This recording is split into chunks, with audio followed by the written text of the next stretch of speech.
The high cost of car ownership is a key reason that Singapore once again tops the list. Even a fairly basic model can cost well in excess of $100,000.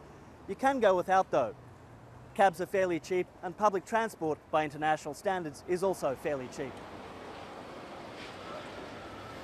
You could easily spend hundreds of dollars a head to eat at one of Singapore's more exclusive restaurants, especially if you want wine.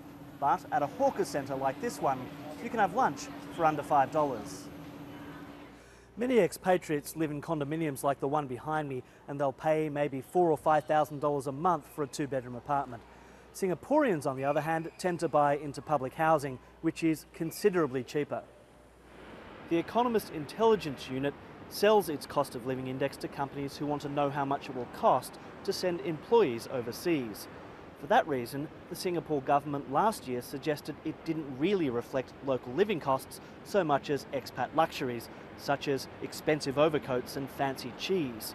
And there are other factors that can dramatically change the rankings too. The top 5 places are unchanged, but the Economist Intelligence Unit says if the exchange rates were updated from the survey period until today, Zurich would be at the top. South Asia has several of the world's cheapest cities. Caracas in Venezuela is now near the bottom after ranking 6th last year, although it's very difficult to gauge accurately because of its multiple exchange rates. Singapore, though, has been a steady climber. A decade ago, it ranked below New York, London and Tokyo, and now, for the second time in a row, it tops the list. Timothy McDonald, BBC News, Singapore.